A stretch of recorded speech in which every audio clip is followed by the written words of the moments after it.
Hey guys, this is Not Lammers of Invoked 101. Welcome back, and today we're going to be taking a look at my updated post-Eternity Code Witchcrafter deck profile. The main thing is we got 2 new cards for this deck. I am going to pick up a 3rd one of these soon, but you definitely want to play 3 of this.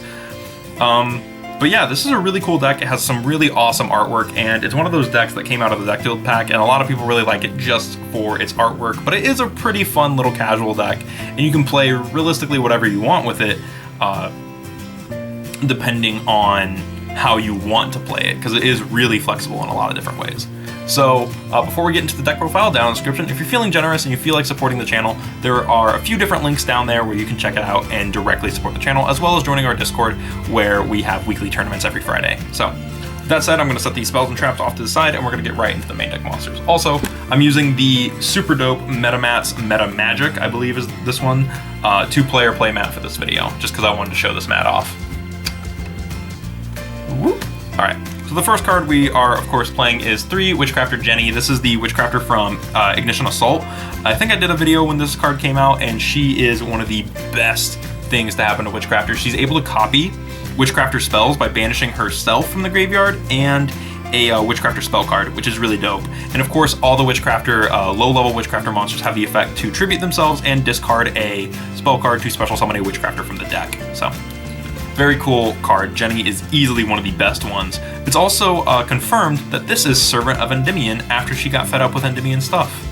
So her staff and her hair and whatnot, it's all Servant. Really cool.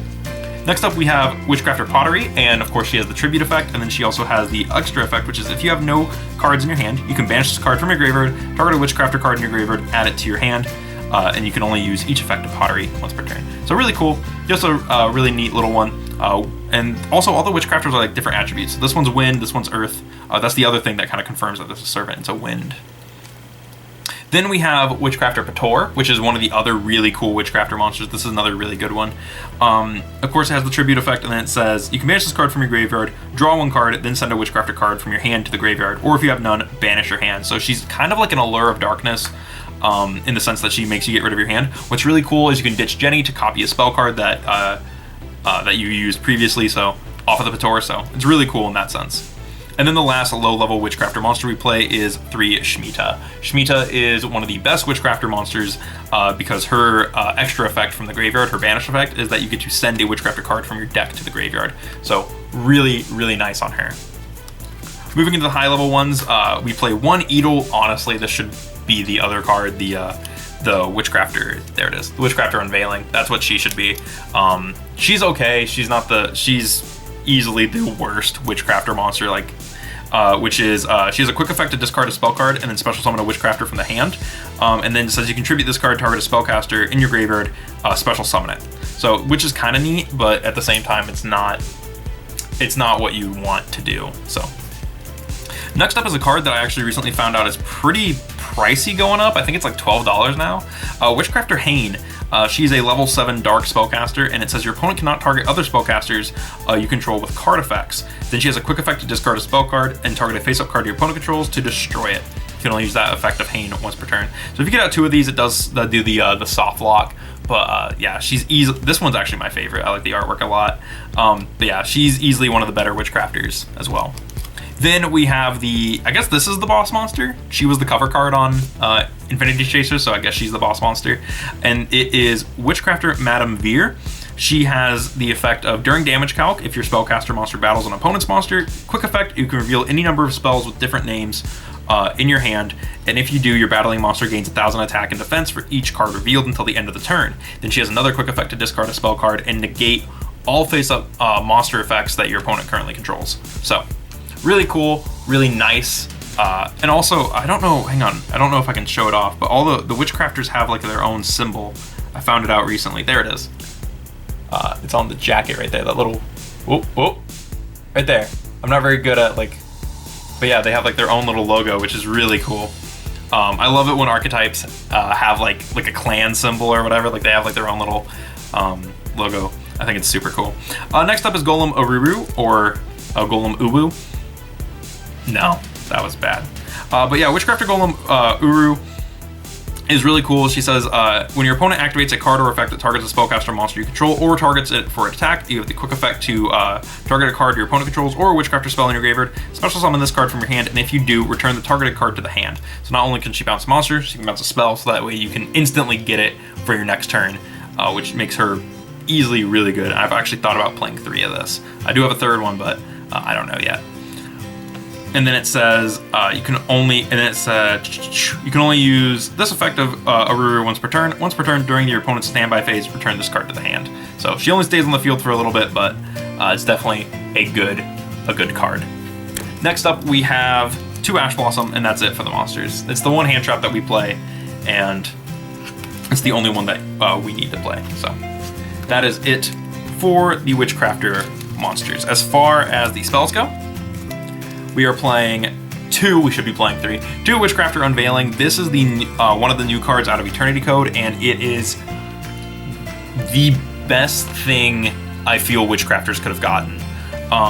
It says, special summon a Witchcrafter monster from your hand, and if you do, your opponent can't activate cards or effects in response to the activation of your spellcaster monsters for the rest of this turn.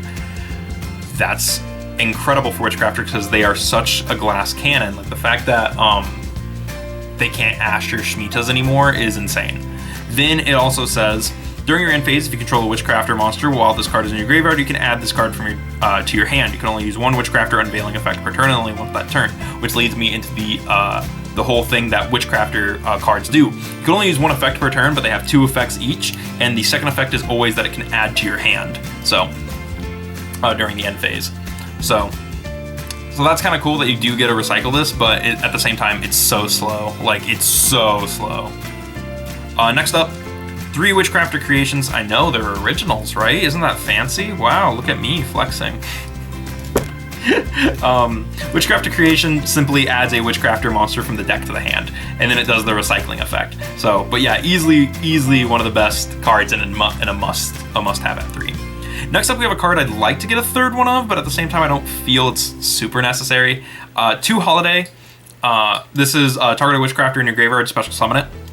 Very simple, very basic effect.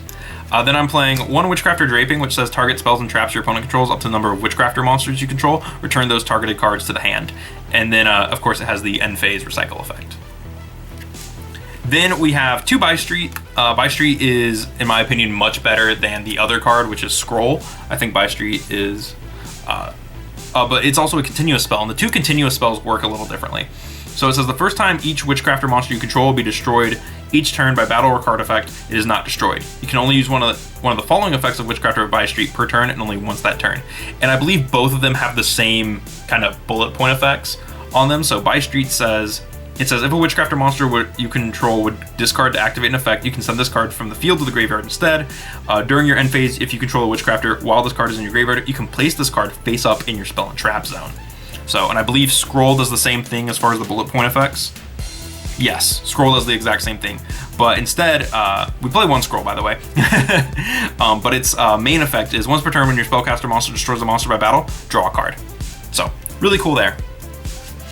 And there are no other traps in the deck, and there are more spells, but I'm going to talk about the trap before because it's a Witchcrafter card. We are playing 2 Witchcrafter Patronus. This card is really good. Like, it's... I didn't think this card was as good as it was until I started playing it online. But yeah, this card is insane. Like, this card is insane. I can't believe how good this card ended up being. It says you can target one of your spellcaster monsters that is banished during the graveyard, shuffle it into the deck, and if you do, add a Witchcrafter spell from your deck to your hand.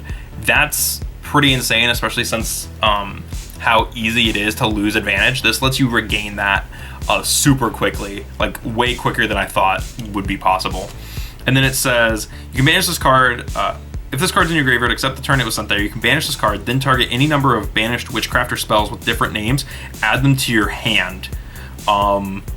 That's pretty dope. I wasn't totally sure how they banish the spell cards, but then like Jenny, she banishes spell cards, and I believe there's another card that banishes spell cards. So this card is super dope. Really cool card. Then we are also playing 3 called by. Like I said, this is a glass cannon, so you want to play that. We are also playing 2 right hand and 1 left hand. Right hand negates the first spell card effect that would activate, that resolves while you control spellcaster, and then it destroys it. And then left hand does the same thing but for traps. And then we are also playing 1 Magician's Restage. Restage says it's on field effect, doesn't really matter, but it says you can target a level 3 or lower spellcaster in your graveyard, special summon it, which is kind of neat. And then it says if this card is sent to the graveyard, you can add 1 Magician continuous spell card from the deck to the hand except Restage. And both of these are Magician continuous spells, so Restage is definitely really nice because it does something when you send it to the grave. 1 for 1 to get Jenny because Jenny is really good, and then 1 Metalfoes Fusion because this gives us a draw. So really cool with that. So two spell cards that do something. You can also play Cosmic Cyclone, not Cosmic, Galaxy Cyclone is the card that also does stuff in the graveyard. So I like this deck a lot. I think Witchcrafters are one of the coolest decks, and it almost implies that we're getting another Witchcrafter. There's a really cool like full-on witch in the artwork right there. So hopefully we get another Witchcrafter monster that does something, or like a Witchcrafter Link 1. A lot of people have been asking for Witchcrafter Link, so I think that would be really cool. But yeah, as far as the deck goes, and as far as it stands right now, post Eternity Code, it's in a pretty okay spot. It definitely got the support that it deserved. This is some stuff that the deck has been wanting, and as far as kind of the wave of support that we've got, which is Unveiling and Patronus and Jenny, those are very much welcome additions to the deck. So hopefully in the future we do see some more spells and traps that do stuff when they're sent from the hand to the graveyard.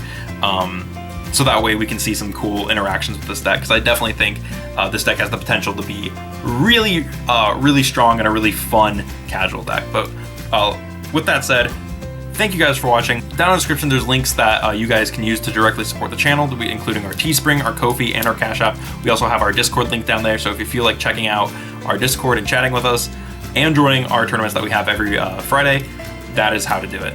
Anyways, thank you guys for watching, and I will see you in the next video.